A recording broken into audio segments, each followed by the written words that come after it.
Hello दोस्तों, स्वागत है आप सभी का आपके अपने इस यूट्यूब चैनल पे। दोस्तों आज हम फिर बात करेंगे पंजाब सीएचओ के पेपर के आंसर की के बारे में। पार्ट जो सेकंड है वो आज हम डिस्कस करने वाले हैं। इससे पहले हमने पार्ट जो फर्स्ट है वो डिस्कस कर लिया, जिसके अंदर कुछ क्वेश्चंस हमने डिस्कस किए थे।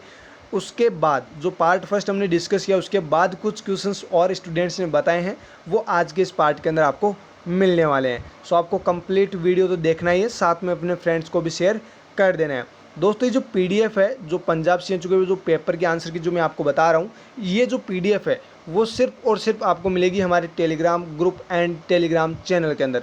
आपको करना क्या है, अगर आपने अभी तक टेलीग्राम डाउनलोड नहीं किया है तो आप सबसे पहले तो टेलीग्राम डाउनलोड कर लीजिए, वहाँ पे अकाउंट बना लीजिए।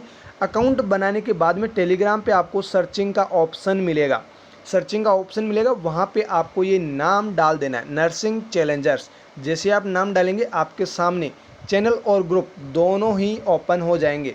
तो जैसे आप सबसे पहले चैनल को ज्वाइन कर रहे हो तो इसको ज्वाइन करने के बाद आपको फिर से सर्चिंग के ऑप्शन में ये नाम डालना है। उसके बाद ग्रुप आएगा तो ग्रुप को भी आपको ज्वाइन कर लेना है।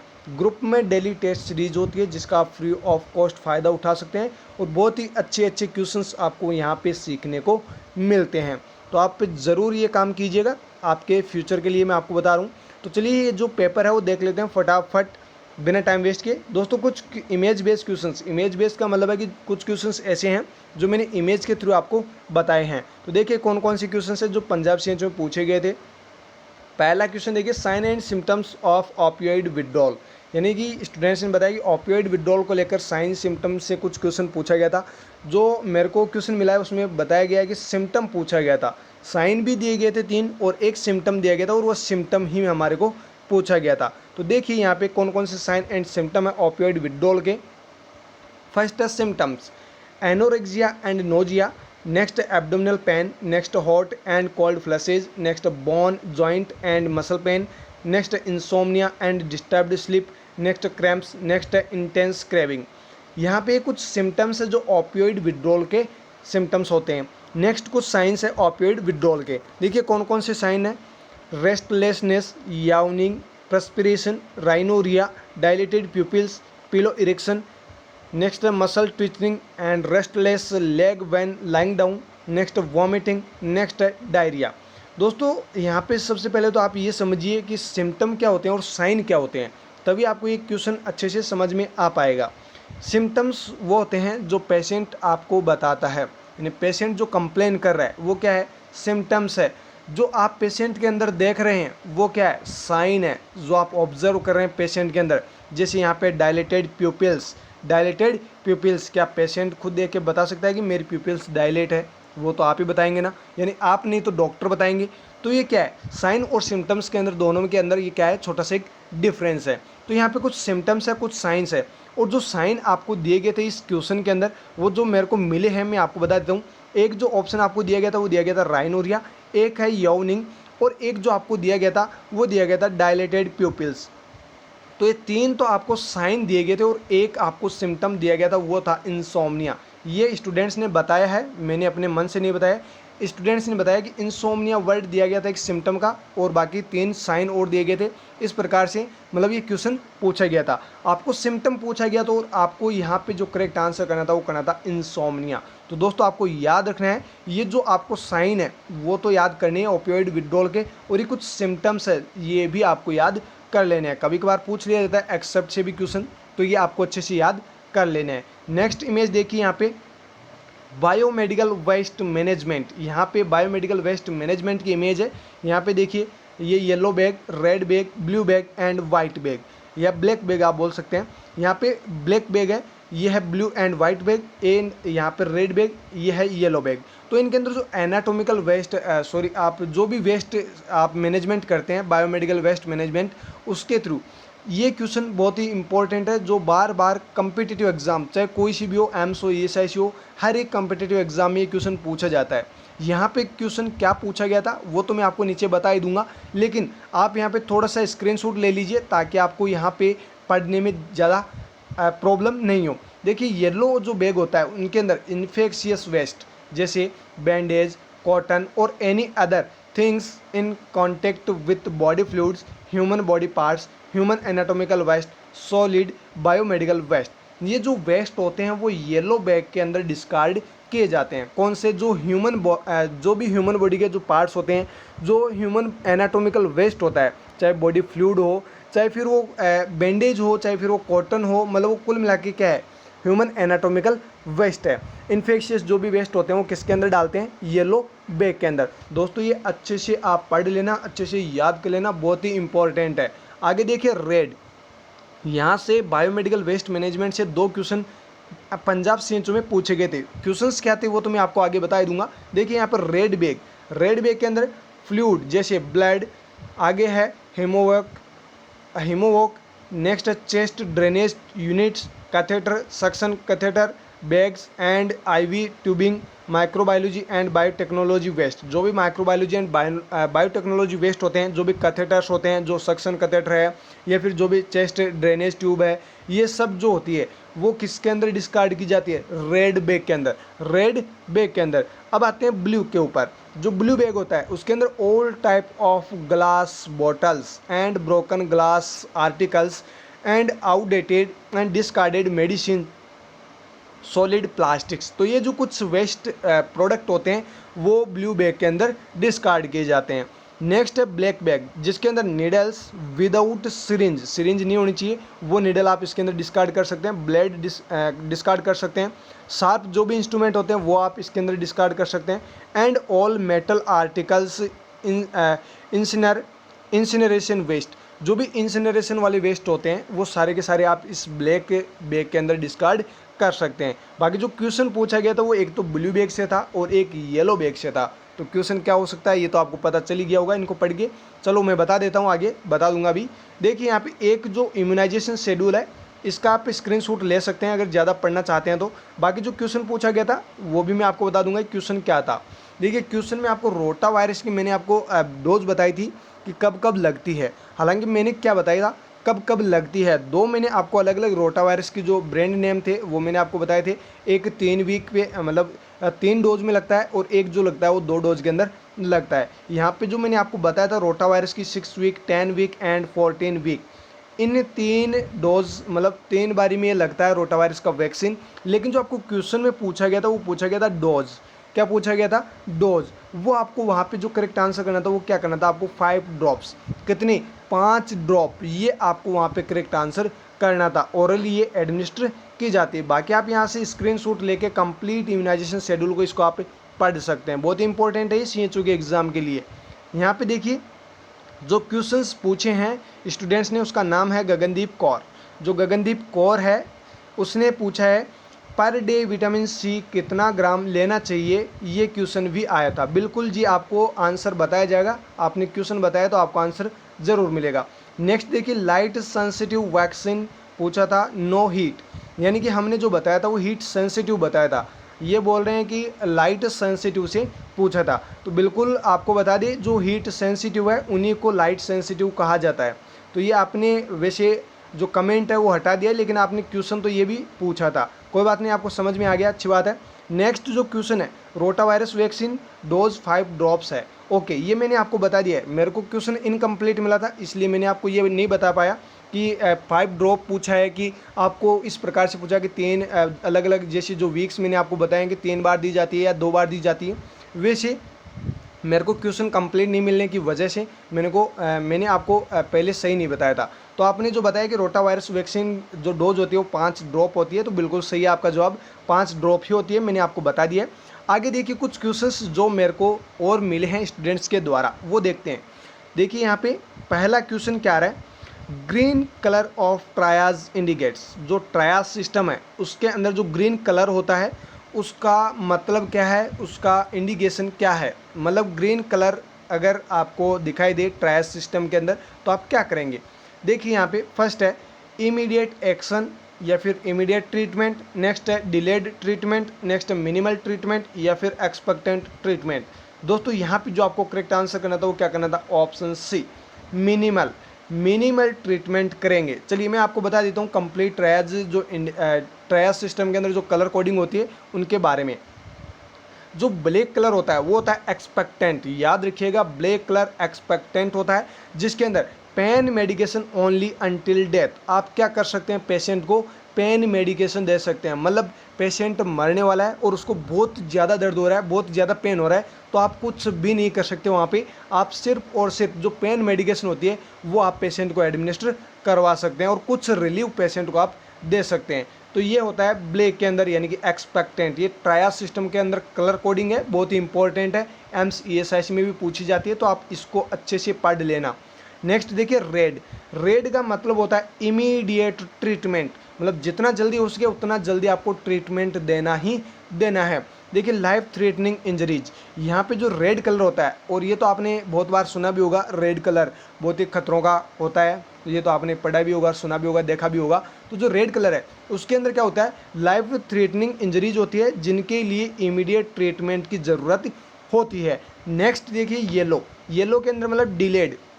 जो रेड कलर है उसके अंदर इमीडिएट ट्रीटमेंट दे रहे हैं, इसमें थोड़ा आप बाद में दे सकते हैं। मतलब रेड कलर वालों को तो आपको सबसे पहले ट्रीटमेंट देना है, उसके बाद में देना है येलो कलर जो कोडिंग होती है उनको। नॉन लाइफ थ्रेटनिंग इंजरीज, यहाँ पे लाइफ थ्रेटनिंग इंजरीज नहीं है, मतलब पेशेंट को इंजरी तो हुई है लेकिन आप उसका ट्रीटमेंट थोड़ा बाद में कर सकते हैं, जो रेड कलर के अंदर इंक्लूड किए गए उन पेशेंट के बजाय। नेक्स्ट ग्रीन, और जो आपको पूछा गया वो क्या पूछा गया था, ग्रीन कलर का पूछा गया था। तो यहाँ पे आपको करना है मिनिमल, बहुत कम, यानी कि माइनर सी इंजरी हुई है किसी पर्सन को, तो इसको सबसे बाद में देखने की आपको ज़रूरत होती है। सबसे पहले जिस पेशेंट को देखना होता है वो किसको देखना होता है, रेड कलर के ट्रायज के अंदर जो भी पर्सन होते हैं उनको सबसे पहले देखना होता है, उसके बाद येलो वालों को देखना होता है, उसके बाद ग्रीन वालों को देखना होता है, और जो ब्लैक कलर वाले, जो भी ब्लैक कलर ट्रायज के अंदर आते हैं उनको सबसे बाद में आप देख सकते हैं। उनको तो सिर्फ और सिर्फ आप कुछ भी नहीं कर सकते वहाँ पे, सिर्फ आप जो पेन वाली मेडिकेशन होती है जिससे आप उनके पेन से रिलीव करवा सकते हैं, क्योंकि वो मरने वाले होते हैं, यानी अपनी लास्ट स्टेज के अंदर वो होते हैं। तो ये आपको चारों जो कलर कोडिंग है वो आपको अच्छे से याद कर लेनी है। नेक्स्ट क्वेश्चन देखिए, withdrawal symptoms of cannabis starts within. जी हाँ, ये क्वेश्चन भी आपको पूछा गया था कि जो कैनाबीज होता है उसके विड्रॉल सिम्टम्स जो होते हैं वो कब स्टार्ट हो जाते हैं, कब दिखाई देने लग जाते हैं। जैसे मान लीजिए कोई पर्सन है जिसने कैनाबीज लेना स्टार्ट किया था और वो काफ़ी लंबे समय तक कैनाबीज का जो है मतलब इनटेक किया था, उसके बाद उसने कैनाबीज को छोड़ दिया, तो उसकी वजह से जो विड्रॉल सिम्टम्स आएंगे वो कब उस पेशेंट के अंदर दिखाई देंगे, ये आपको पूछा गया है। ऑप्शन में आपको दिया गया है 2 days, next 2 weeks, next 4 weeks, next 2 months. दोस्तों यहाँ पे जो आपको करेक्ट आंसर करना है वो क्या करना है, option first, option A 2 days. अगर कोई पर्सन कैनाबीज खा रहा था और उसने एकदम से कैनाबीज को बंद कर दिया तो उसके 2 दिन बाद उसके अंदर विड्रॉल सिम्टम्स नज़र ज़रूर आएंगे। नेक्स्ट यहाँ पे देखिए, this starts to reverse within the first 2 days of abstinence and the receptors return to normal functioning within 4 weeks. देखिए जो भी पर्सन कैनाबीज लेता है, अगर वो कैनाबीज को एकदम से वो स्टॉप कर देता है तो उसकी वजह से जो विड्रॉल सिम्टम्स होते हैं वो पहले 2 दिन के अंदर स्टार्ट हो जाते हैं। और ये जो एब्सटिनेंस की वजह से, एब्सटिनेंस का मतलब होता है कि कैनाबीज का जो कंजप्शन कर रहा था पेशेंट वो अब नहीं कर पा रहा है, मतलब स्टॉप कर दिया है, तो उसकी वजह से 2 दिन में जो सिम्टम्स तो स्टार्ट हुए हैं वो तो हो चुके हैं, लेकिन ये जो रिसेप्टर्स होते हैं वो रिटर्न टू नॉर्मल फंक्शनिंग। जो रिसेप्टर्स पहले कैनाबीज पे फंक्शन कर रहे थे अब उनको उनका कैनाबीज नहीं मिल पाने की वजह से बॉडी के अंदर कुछ विड्रॉल सिम्टम्स डेवलप करते हैं। उसके बाद वो जब नॉर्मली वापस नॉर्मली फंक्शनिंग में आते हैं तो कितना समय लग जाता है, ये भी आपको फ्यूचर में पूछा जा सकता है। तो आपको फिर आंसर क्या करना होगा, 4 वीक्स, क्या करना होगा, within 4 weeks. Next question देखिए, light sensitive vaccine includes all except. इस प्रकार से वो क्वेश्चन पूछा गया था कि जो लाइट सेंसिटिव वैक्सीन है वो सारी की सारी है एक को छोड़कर। क्वेश्चन कुछ इस प्रकार से था। और जो गगनदीप जो कौर है उन्होंने जो क्वेश्चन पूछा है वो भी यही पूछा था कि सर लाइट सेंसिटिव से पूछा था, हीट सेंसिटिव से नहीं पूछा था। तो एक चीज़ तो मैं आपको पहले ही भी क्लियर कर चुका हूँ भी कि जो लाइट सेंसिटिव है उसी को हीट सेंसिटिव कहा जाता है। अब यहाँ पे जो क्वेश्चन आपको पूछा गया वो इस प्रकार से पूछा गया कि light sensitive vaccine includes all accept. सभी लाइट सेंसिटिव वैक्सीन है एक को छोड़कर। ऑप्शन में आपको दिया गया first OPV, next TT, next MMR, next BCG। दोस्तों यहाँ पे जो आपको करेक्ट आंसर करना है वो क्या करना है, ऑप्शन सेकेंड TT। जो TT है वो लाइट सेंसिटिव वैक्सीन के अंदर इंक्लूड नहीं की गई है। बाकी जो 3 ऑप्शन आपको दिए गए हैं OPV, MMR एंड BCG, ये तीनों ही वैक्सीन किसके अंदर इंक्लूड की गई है, लाइट सेंसिटिव वैक्सीन के अंदर। ये हीट सेंसिटिव वैक्सीन भी कहलाती है। चलिए कुछ डिस्कशन देख लेते हैं इसके बारे में, मतलब रेशनल पढ़ लेते हैं। Vaccine that are a sensitive to light as they are to heat include, यानी कि जो लाइट सेंसिटिव होती है वहीं हीट सेंसिटिव होती है। इसके अंदर इंक्लूड की गई है OPV, BCG, MMR एंड वेरिशेला। ये कुछ वैक्सीन है जो इसके अंदर लाइट सेंसिटिव के अंदर इंक्लूड की गई है। नेक्स्ट क्वेश्चन देखिए यहाँ पे, मतलब नेक्स्ट जो इसका रेशनल है वो पढ़िए, देखिए बहुत ही अच्छा है। It is the most heat resistant vaccine which can be store at room temperature. जो टिटनस टॉक्सोइड की जो वैक्सीन आती है वो हीट रेसिस्टेंट होती है, यानी कि ये हीट के अंदर भी रह सकती है, ज़्यादा हीट के अंदर नहीं, यानी कि रूम टेम्परेचर जो आपका होता है उसके अंदर भी इसको रख सकते हैं, फ्रीज के अंदर रखने की कोई ज़रूरत नहीं होती है। लेकिन OPV is the most heat sensitive vaccine which could be stored at -20 degree in deep freezer compartment. जो OPV होती है वो मोस्ट हीट सेंसिटिव वैक्सीन होती है, या फिर आप बोल सकते हैं लाइट ऑफ सेंसिटिव वैक्सीन होती है। कौन सी? OPV। ये मोस्ट ऑफ हीट सेंसिटिव होती है, जिसको -20 डिग्री सेंटीग्रेड टेम्परेचर पे रखा जाता है। जो डीप फ्रीजर कंपार्टमेंट होते हैं उनके अंदर इसको रखा जाता है। नेक्स्ट क्वेश्चन देखिए, ये हरियाणा CHO में क्वेश्चन पूछा गया था। मैंने आपको ये क्वेश्चन भी बताया था हरियाणा CHO के जब पेपर आपको बताया था उस टाइम। देखिए क्वेश्चन में आपको क्या पूछा गया था, how many deliveries conducted on type of PHCB is. Students ने बताया कि PHC सेकंड बोला है हमारे को, तो कोई बात नहीं, PHC first and PHC second एक ही बात है, A और B बोल दीजिए या फिर फर्स्ट एंड सेकंड बोल दीजिए। यहाँ पे आपको क्वेश्चन में इस प्रकार से पूछा गया है, जो टाइप PHCB होता है वहाँ पर कितनी डिलीवरीज कंडक्ट करवाई जा सकती है या फिर कितनी डिलीवरीज कंडक्ट वहाँ पे होती है। ये आपको सीधा सिंपल सवाल पूछा गया था, और ये मैंने आपको हरियाणा CHO के अंदर ये क्वेश्चन अच्छे से बताया था। ऑप्शन में आपको दिया गया फर्स्ट है delivery load of less than 40 deliveries per month. Next delivery load of 40 और मोर डिलीवरीज पर मंथ। नेक्स्ट है डिलीवरी लोड ऑफ 20 और मोर डिलीवरीज पर मंथ। नेक्स्ट है delivery load of less than 20 deliveries per month. दोस्तों यहाँ पे जो आपको correct answer करना था वो क्या करना था, ऑप्शन सी। ऑप्शन सी यहाँ पे आपको करेक्ट आंसर करना था, डिलीवरी लोड ऑफ 20 और मोर डिलीवरीज पर मंथ। जो PHC टाइप बी होता है, जो PHCB टाइप होता है उसके अंदर 20 या 20 से ज़्यादा डिलीवरीज कंडक्ट करवाई जाती है एक महीने के अंदर। पर मंथ 20 या 20 से ज़्यादा डिलीवरीज होनी चाहिए। कहाँ पे? PHCB टाइप के ऊपर। चलिए इसके बारे में और मैं आपको फिर से बता देता हूँ। जो टाइप्स है PHC के वो आपको पता चली गए हैं। दो टाइप होते हैं, एक तो होता है टाइप A और एक होता है टाइप B।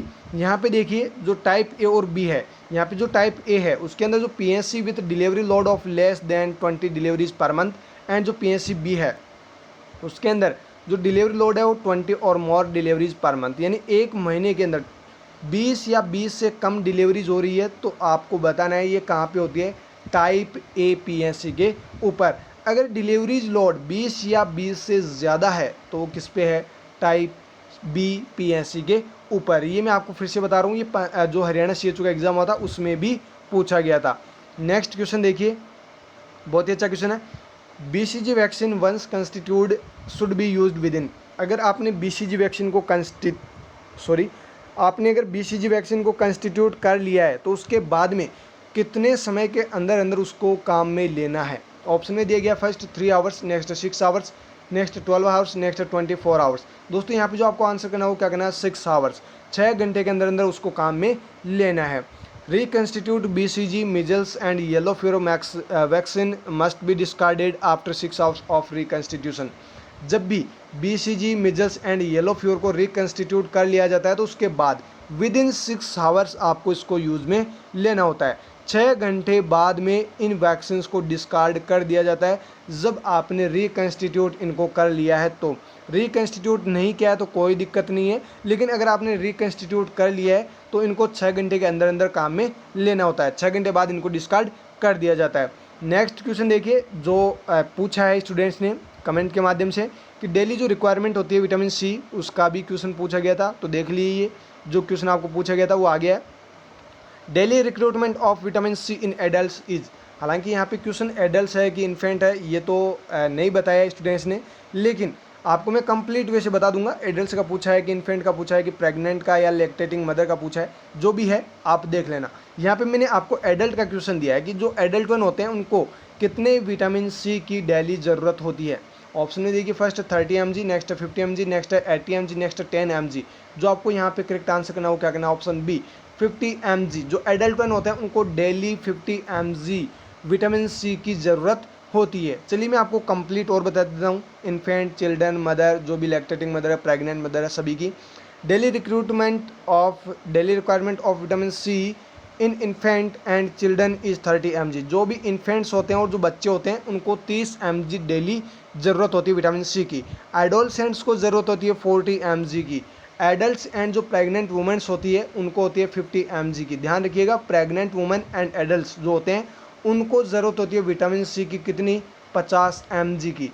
नेक्स्ट है लैक्टेटिंग मदर। जो लैक्टेटिंग मदर होती है उनको कितनी ज़रूरत होती है, 80 mg की। यानी कि आपको ये भी पूछा जा सकता है कि जो लैक्टेटिंग मदर्स है, जो लैक्टेटिंग वुमेंस है, उनको कितने विटामिन सी की ज़रूरत होती है नॉर्मल से। तो फिर आपको ऑप्शन में इस प्रकार से दिया जा सकता है। ये जो ऑप्शंस आपको दिए गए हैं उनके जस्ट आगे प्लस दिया जा सकता है, +30, +50, +80। तो ये आपको इस प्रकार से ऑप्शन दिए जा सकते हैं। वहाँ पे फिर आपको आंसर करना होगा +30। जो एडल्ट वन होते हैं, जो प्रेग्नेंट वुमेन्स होते हैं, उनको 50 mg की ज़रूरत होती है, लेकिन लैक्टेटिंग को +30 कर दीजिए। कितने हो गए, प्लस यानी कि 30 जब आपने किया तो 80 mg यहाँ पे हो जाते हैं। तो जो 80 mg है वो आपको करेक्ट आंसर फिर करना है। जो भी क्वेश्चन आपको पूछा है देख लेना आप यहाँ से।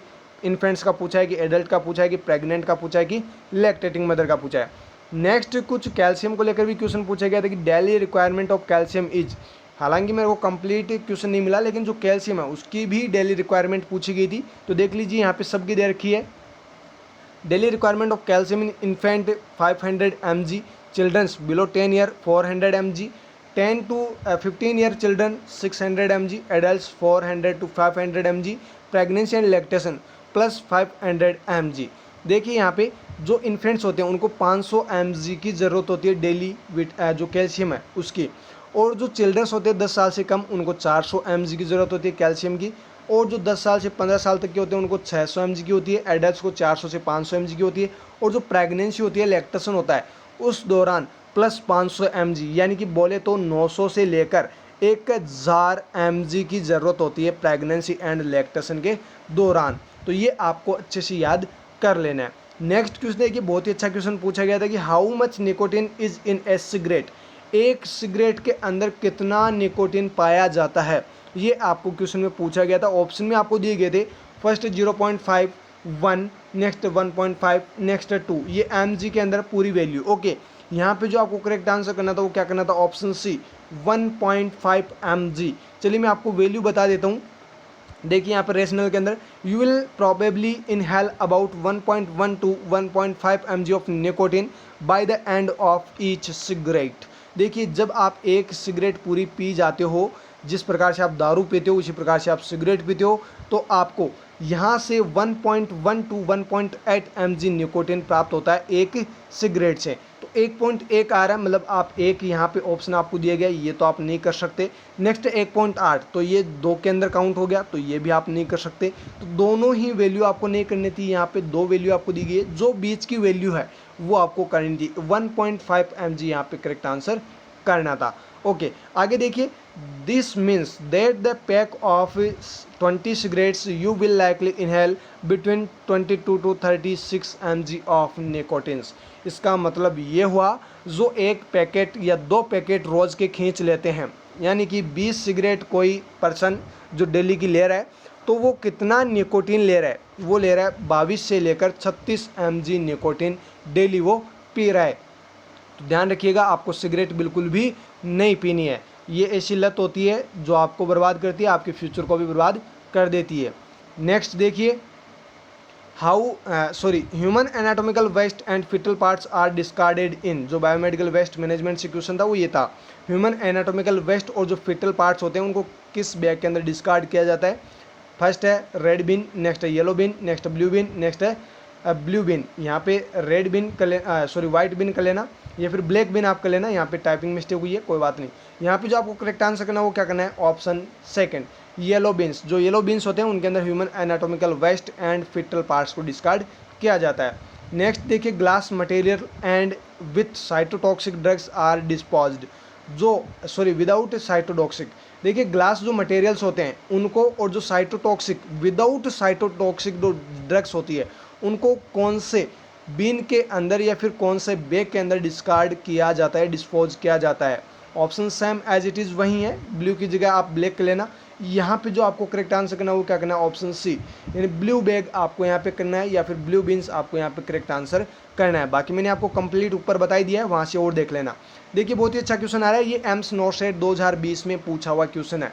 Grey baby syndrome is A side effect of which drug. जो ग्रे बेबी सिंड्रोम है वो कौन सी ड्रग का साइड इफेक्ट है, ये आपको पूछा गया है। सारी की सारी जो आपको ऑप्शन में दी गई है सारी की सारी क्या है, एंटीबायोटिक्स है। कौन सी एंटीबायोटिक का साइड इफेक्ट है ग्रे बेबी सिंड्रोम।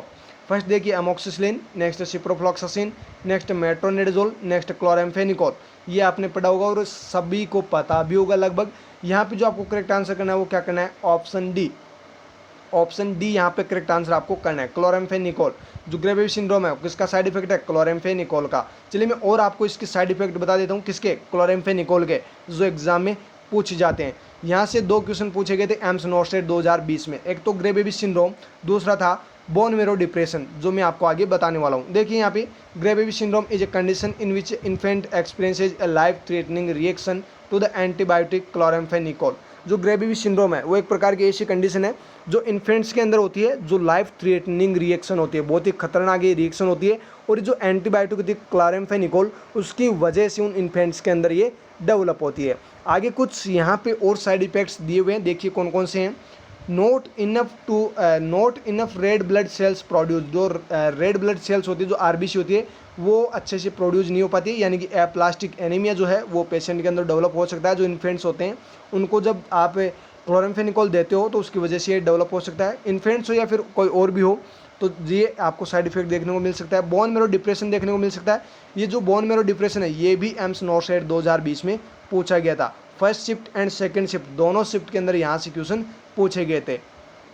नेक्स्ट है diarrhoea, next inflammation of the small intestine and colon, यानी कि enterocolitis. Next accumulation of chloramphenicol specially in newborns, grey syndrome. तो ये कुछ साइन सिम्टम क्या साइड इफेक्ट है जो क्लोराम्फेनिकोल की वजह से देखने को मिलते हैं। नेक्स्ट देखिए, postnatal home visit in case of home delivery. मान लीजिए किसी लेडी की या फिर किसी वुमेन की जो है होम डिलीवरी हुई है, उसके बाद कितने पोस्ट नेटल होम विजिट करने चाहिए, ये आपको पूछा गया है। बहुत ही अच्छा क्वेश्चन है। The government of India has recommended that the all mothers and newborns receive their three postnatal PNC checkups within 42 hours of delivery as follows.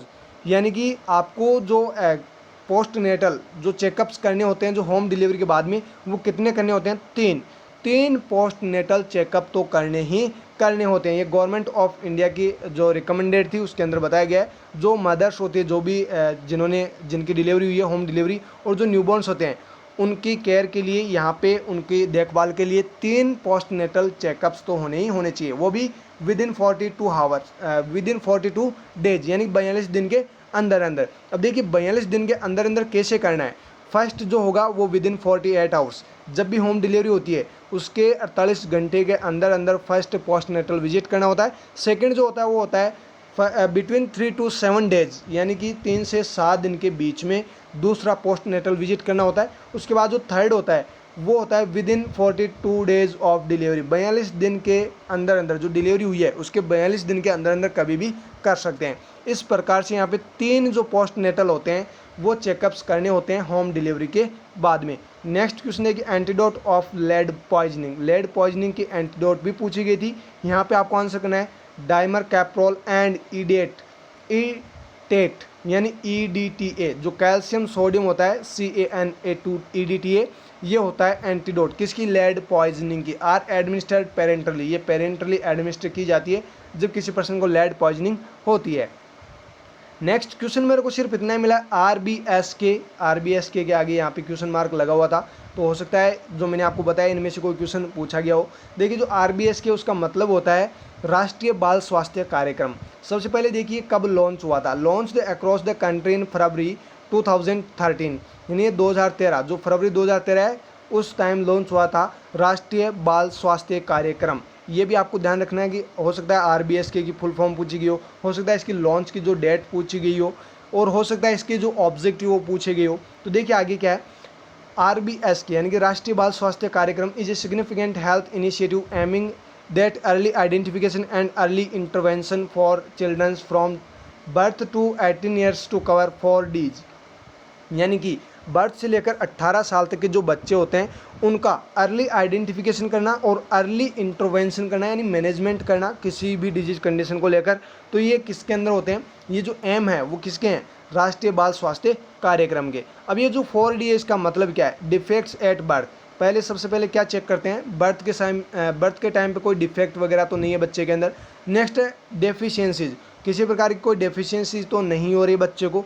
Next disease, किसी प्रकार की कोई डिजीज तो डेवलप नहीं हो रही है, बर्थ से लेकर 18 साल तक की बात हो रही है।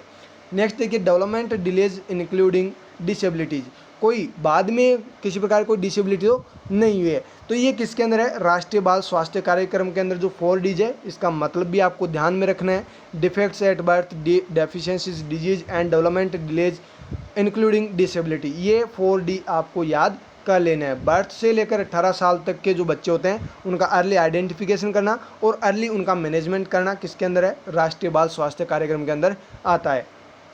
नेक्स्ट क्वेश्चन देखिएगा, delirium tremens in commonly seen in which one of these. ये कुछ क्वेश्चन अलग ही टाइप से पूछा गया था, तो क्वेश्चन में ये मैं आपको अलग टाइप से बता रहा हूँ, यानी कि अल्कोहल विड्रॉल के सिम्टम आपको पूछे गए थे। देखिए जो डिलीरियम ट्रीमन्स है वो मोस्ट कॉमनली कौन सी डिजीज कंडीशन के अंदर देखने को मिलता है, कब देखने को मिल सकता है, कब देखने को मिलता है। यहाँ पे देखिए ऑप्शन फर्स्ट है alcohol tolerance, next alcohol dependence, next alcohol abuse, next alcohol withdrawal. यहाँ पे जो आपको आंसर करना है वो क्या करना है, अल्कोहल विड्रॉल। जो डिलीरियम ट्रीमन्स है वो मोस्ट कॉमनली अल्कोहल विड्रॉल का सिम्टम होता है।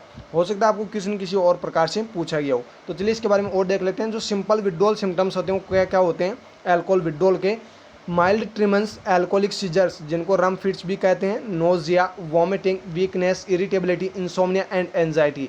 दोस्तों ये अच्छे से याद कर लेना, अल्कोहल विड्रॉल सिम्टम्स पूछे जाते हैं हर एक एग्जाम के अंदर।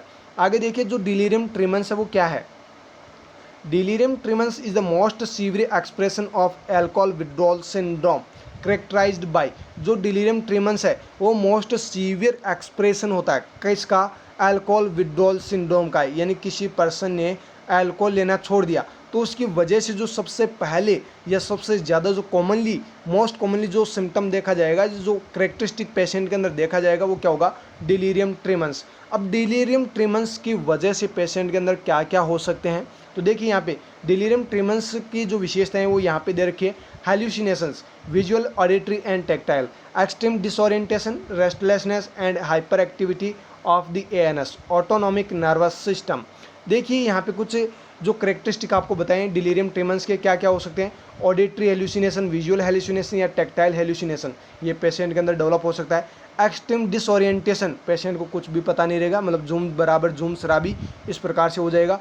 नेक्स्ट यहाँ पे है रेस्टलेसनेस, पेशेंट रेस्टलेसनेस में रहेगा। Hyper activity of the ANS, जो ऑटोनॉमिक नर्वस सिस्टम है वो हाइपर एक्टिव हो जाएगा, उसको मतलब डिमांड होगी, वो डिमांड करेगा कि मेरे को तो अल्कोहल चाहिए। पेशेंट बोल रहा है नहीं मैं दारू नहीं पिलाऊंगा या दारू नहीं पीऊँगा, तो जो पेशेंट अल्कोहल नहीं ले रहा है तो उसकी वजह से जो ANS वो हाइपर एक्टिव हो रहा है और वो उसको नचा रहा है।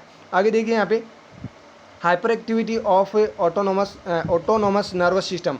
अगर autonomous nervous system hyper active होता है तो पेशेंट के अंदर कौन कौन से साइन सिम्टम देखने को मिल सकते हैं, प्यूपिलरी डायलेशन हो जाएगा, फीवर आएगा, टेकिकार्डिया होगा, हाइपरटेंशन हो जाएगा एंड प्रोफाउज स्वेटिंग, बार बार उसको पसीना आएगा। तो ये कुछ सिम्टम्स जो है हाइपर एक्टिव, जो ऑटोनोमस नर्वस सिस्टम है उसके हाइपर एक्टिव होने की वजह से भी देखने को मिलते हैं। तो आपको ये याद कर लेना है जो भी यहाँ पे बताए गए बहुत ही इंपॉर्टेंट है। हो सकता है आपको ऑटोनोमस नर्वस सिस्टम की हाइपर एक्टिविटी को ना देकर आपको इस प्रकार के सिम्टम्स दे दिए जाए, तो आपको बिल्कुल भी कंफ्यूज नहीं होना है, आपको ये याद अच्छे से कर लेना है, बहुत ही इंपॉर्टेंट है। और जो अल्कोहल ले रहे हैं वो भी अल्कोहल ना ले। अगर आप अल्कोहल ले रहे हैं और एकदम से आपने छोड़ दिया तो इस प्रकार के सिम्टम्स आपके अंदर भी नज़र आएंगे। और आप जब अल्कोहल ले लेते हो तो उसके बाद झूम बराबर झूम शराबी आप भी बन जाते हो। नेक्स्ट देखिए, national viral hepatitis control program was launched in. इस प्रकार से कोई क्वेश्चन पूछा गया था कि national viral hepatitis control program जो है वो कब लॉन्च हुआ था। हो सकता है क्वेश्चन किसी और प्रकार से पूछा गया हो, लेकिन मेरे को क्वेश्चन थोड़ा इसी प्रकार से मिला है कि नेशनल वायरल कंट्रोल प्रोग्राम कुछ इस प्रकार से कि क्वेश्चन पूछा गया था। तो यहाँ पे देखिए फर्स्ट ऑप्शन देखिए 28 जुलाई 2018, नेक्स्ट 28 जून 2018, नेक्स्ट 28 जनवरी 2018, नेक्स्ट 24 जुलाई 2018। दोस्तों यहाँ पे जो आपको करेक्ट आंसर करना था वो क्या करना था, ऑप्शन ए 28 जुलाई 2018, 28 जुलाई 2018 को वायरल जो national viral hepatitis control program है वो लॉन्च हुआ था। यहाँ पे देखिए कुछ इसके बारे में बता देता हूँ। Ministry of health and family welfare, जिसको शॉर्ट फॉर्म में क्या कहते हैं, MOHFW, Ministry of Health and Family Welfare has launched the National Viral Hepatitis Control Program with the goal to ending viral hepatitis as a public health threat by 2013 in the country। देखिए बहुत ही अच्छा question है। यहाँ पे जो rational है वो और भी अच्छा है। जो national viral hepatitis control program है उसका लॉन्चिंग का तो आपको पता चल ही गया है, और ये लॉन्च किसने किया है, MOHFW ने। साथ ही यहाँ पे कुछ जो इसका एम है वो भी बताया गया है कि इसका जो एम है, जो इसका गोल है, ये क्यों बनाया गया है वो भी आपको बताया गया है, ताकि जो हेपेटाइटिस जो वायरल हेपेटाइटिस है उसको ख़त्म कर सके, उसको ख़त्म कर सके। ये एक गोल था इनका बनाने का। कब तक, 2030 तक। ये अपना जो भारत देश है या फिर जो अपना कंट्री है, इससे वायरल जो हेपेटाइटिस है उसको परमानेंटली ख़त्म कर देने के लिए जो वायरल हेपेटाइटिस कंट्रोल प्रोग्राम है ये बनाया गया था। अब इसकी लॉन्चिंग जो डेट है वो मैंने आपको बताई दी है, 28 जुलाई 2018 को ये बनाया गया था। ये क्वेश्चन पूछा गया है तो अच्छी बात है, नहीं पूछा गया है तो भी आप अच्छे से याद कर लेना। आप कमेंट ये मत करना कि सर ये नहीं पूछा गया, आपको कुछ सीखने को मिल रहा है तो ये आपको याद कर लेना है। ज़्यादा मैंने कुछ ऐसा ऐड नहीं किया है कि जो आपके लिए हानिकारक हो, ये आपके लिए लाभदायक है। ओके, नेक्स्ट क्वेश्चन देखिएगा। यहाँ पे नेक्स्ट क्वेश्चन और कुछ भी नहीं है, यहाँ पे मतलब इस प्रकार से यहाँ पे इतने क्वेश्चंस मेरे को मिल पाए हैं जो मैंने आपको बता दिए। दोस्तों ये जो PDF है वो आपको मिल जाएगी हमारे टेलीग्राम ग्रुप के अंदर। साथ में ये जो फर्स्ट जो अपना जो पार्ट था वो भी इसके अंदर इंक्लूड होगा, यानी कि दोनों पार्ट मिला के आपको जो PDF मिलेगी वो सिर्फ और सिर्फ टेलीग्राम ग्रुप के अंदर ही मिलेगी। तो दोस्तों आपको जल्दी से जल्दी टेलीग्राम डाउनलोड कर लेना है अगर नहीं किया तो, और आपको हमारे टेलीग्राम ग्रुप के अंदर ऐड हो जाना है। फिर मिलेंगे दोस्तों नए वीडियो के साथ, तब तक आप हमारे साथ बने रहिएगा। Thank you so very much.